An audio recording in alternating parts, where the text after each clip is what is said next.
ಸ್ನೇಹಿತರೆ, ಸೆಪ್ಟೆಂಬರ್ ತಿಂಗಳಲ್ಲಿ ಕುಂಭ ರಾಶಿಯವರ ಭವಿಷ್ಯ ಅಂತೂ ಅದ್ಭುತವಾಗಿದೆ ಅಂತ ಹೇಳಬಹುದು.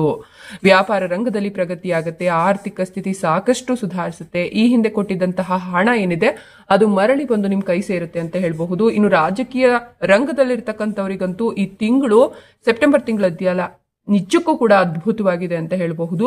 ನಿಮ್ಗೆ ಸಾಕಷ್ಟು ಲಾಭಗಳೇ ಸಿಗ್ತಾ ಹೋಗುತ್ತೆ. ಇನ್ನು ಒಂದಷ್ಟು ಆರ್ಥಿಕ ಪರಿಸ್ಥಿತಿ ಸದೃಢವಾಗಬೇಕು ಅಂತಂದ್ರೆ ನಷ್ಟಗಳು ಕೂಡ ಆಗ್ತಾ ಇರುತ್ತೆ. ನೀವು ಅದಕ್ಕಾಗಿ ಆರ್ಥಿಕ ಸ್ಥಿತಿಯನ್ನ ಸರಿದೂಗಿಸ್ಬೇಕು ಅಂತ ಹೇಳಿದ್ರೆ ನೀವು ಖರ್ಚು ಮಾಡ್ತಕ್ಕಂಥ ಪ್ರಮಾಣವನ್ನ ಗಮನದಲ್ಲಿ ಇಟ್ಕೊಳ್ಬೇಕಾಗತ್ತೆ. ಇನ್ನು ನಿಮ್ಗೆ ಅದೃಷ್ಟ ತರ್ತಕ್ಕಂಥ ಬಣ್ಣ ನೇರಳೆ ಬಣ್ಣ, ಅದೃಷ್ಟ ತರ್ತಕ್ಕಂಥ ಸಂಖ್ಯೆಗಳು 9, 3 ಮತ್ತೆ 28. ಜೊತೆಗೆ ವಿಶೇಷವಾದ ದಿನಾಂಕಗಳನ್ನ ನೋಡೋದಾದ್ರೆ ನಿಮ್ಗೆ ಅದೃಷ್ಟ ತರ್ತಕ್ಕಂಥ ವಿಶೇಷ ದಿನಾಂಕಗಳು ಈ ತಿಂಗಳಲ್ಲಿ ಯಾವ್ದಪ್ಪ ಅಂದ್ರೆ 13, 26 ಮತ್ತೆ 3. ಯಾವ್ದಾದ್ರು ವಿಶೇಷವಾಗಿ ಕೆಲಸ ಕಾರ್ಯಗಳನ್ನ ಮಾಡಬೇಕು, ಪ್ರಗತಿ ಹೊಂದಬೇಕು ಅಂತಂದ್ರೆ 13, 26 ಮತ್ತೆ 3ನೇ ತಾರೀಕು ಮಾಡಿ, ಖಂಡಿತವಾಗಿಯೂ ಕೂಡ ಲಾಭ ಇದೆ. ಇನ್ನು ಇಷ್ಟ ದೇವರ ನಾಮಸ್ಮರಣೆಯನ್ನ ಬೆಳಿಗ್ಗೆ ಮತ್ತು ಸಾಯಂಕಾಲ ಮಾಡೋದ್ರಿಂದ ನಿಮ್ಮ ಮನಸ್ಸು ಹಗುರವಾಗುತ್ತೆ, ಮನಸ್ಸಿಗೆ ನೆಮ್ಮದಿ ಸಿಗುತ್ತೆ. ಧನ್ಯವಾದಗಳು.